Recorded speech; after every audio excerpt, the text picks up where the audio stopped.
Hey guys, it's Eldon back here with another version of Will It Live Again? We're gonna make this stove live again.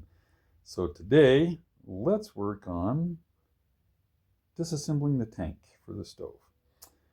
I don't think it's gonna be very hard, but once in a while you run into some real problems with them. So let's flip the camera around so you don't have to look at my ugly face again. You just get to listen to my charming voice as we tear apart the tank on our stove. So there we have it. This is our beautiful stove, our tank for our stove. And it's dirty. Let's start with this. So actually do have the wrench that came with it, but ooh, yeah. I don't know if you can hear that. This crazy thing still has fuel in it. So this is a stop valve that goes down in here and seats and seals to keep the air pressure in it. But it does screw clear out like that. So that will allow us to deal with it separately. All right, let's see if I can get this out. This is actually the fuel filler cap. Yeah, look at that. Look at that. That thing actually has fuel in it. And I didn't pump on it very much, even playing around with it. So, all right, let's get that thing. There we go. Interesting. Oh yeah, I can hear the check ball moving in there. That's what we want. So I'll probably just soak that. I don't think I really need to do much with it, but I am going to soak it just because, to clean out any residue in there. Now, probably would be a smart idea to see if I can dump any fuel out of there. I don't know if I get any out of it or not. Let me find my fuel dumping tank here. There we go. All right. Fuel dumping tank. Oh, no advertising for people. Here we go. That's what I was afraid of. Because of the shape of the tank, we're not going to be able to get much of it out of there. It is, yeah, little bits of it are coming out.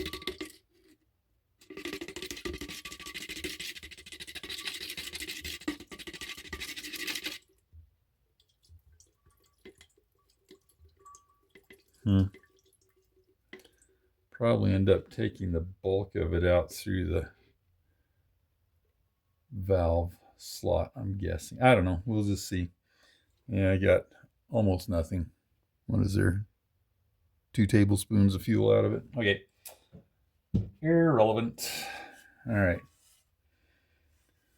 Don't know. Sometimes you can just get a hold of these and break them loose, but that one's not going to want to.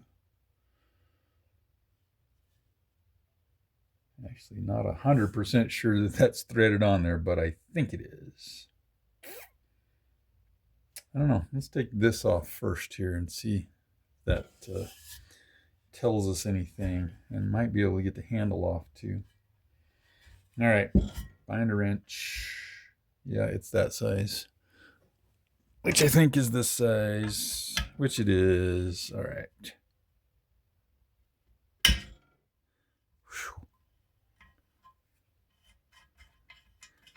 Okay, that is just the nozzle for the fuel to flow through right there.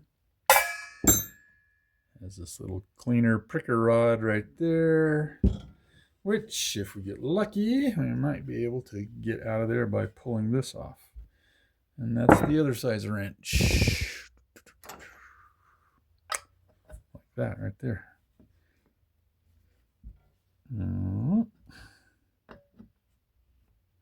I've actually never torn one of this make apart before, so I don't know what it's going to be like inside of there. But I'm hoping by taking this off, that pricker rod is usually attached to the handle here. So I'm hoping by taking this off, it's going to allow us to pull that out of there. If not, Maybe we'll learn something.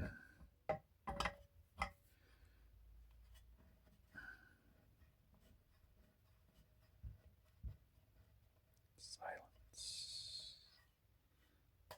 There.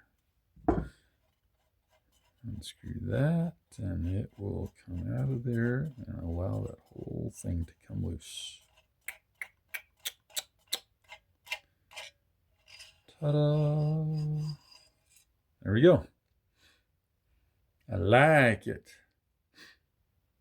Good. That's going to make it easy to clean all of that up. It's had some miles on it. It's got a lot of carbon and soot buildup there. Now my question is, does this unscrew off of there? Be easy to break that solder joint of the bung, but it really needs to come off.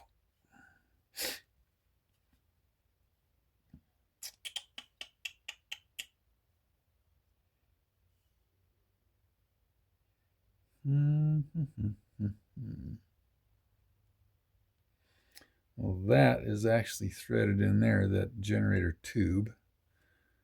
But I don't know if I want to mess with it because I don't want to scar that generator tube up with marks from pliers and things like that. I guess I could wrap my inner tube around it, see if I can break it loose. Let's give it a shot that way. Judging by how tight that orifice was on the end of it, I'm not thinking that my chances are real great here.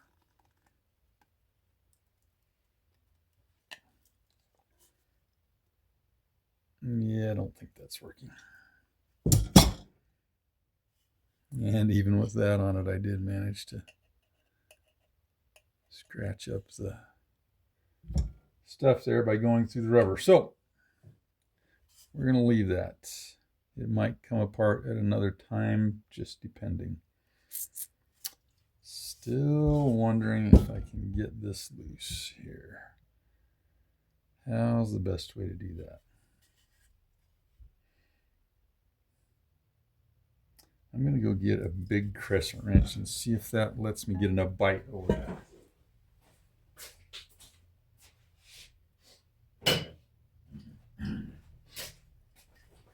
So I'm not using this one for the leverage, I'm using it for the length of the jaws. Even at that, I don't know.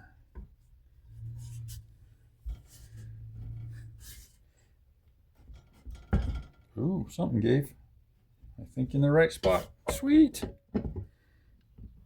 Yes. Okay. And there we go. She's coming loose. All right. I love it when good things happen like that. There we go. I hope nobody's fooled thinking I'm an expert at this. That's part of the reason for all the commentary.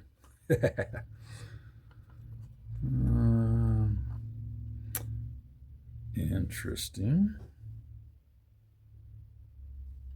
There's no fuel pickup tube, which I usually find in the Colemans. But yeah, very interesting. Very dirty too. Let's no. I wonder if maybe this is actually the pickup tube that is soldered down inside of that. But I will only learn that later as I clean it up and see if I can make sure air and fuel flow through there. So anyway, that gets our tank apart so that I can clean up all the different parts and put them back together, hopefully so that they will run. It's very interesting to me because this tank was nickel plated when it was new. So for those that don't know, back in the day, nickel was the early version of what today we use chrome for. It's not quite as durable as chrome. It's probably easier to apply. But I think as I clean it up, I'm going to see if I can bring some of that nickel back to life. I'm probably going to leave a lot of patina on this, but I want it clean, and just see what we can do with some polishing stuff. Really intriguing part of the project there. All right, well, going to wrap up again. For right now, that's got us all disassembled pretty much. I guess I got to disassemble the pump, but we'll do that in a separate video because I want to do a couple other things with it. So that's got us disassembled. Now the next step is starting the cleaning process. So a lot of these things are going to go into different soaking baths. A lot of them are going to get washed up with some good heavy degreaser and things like that. So that'll be where we go, either the next video or the one right after that. I might do the pump next. We'll see. All right, there you go, folks. Hope you're having fun. Talk to you soon.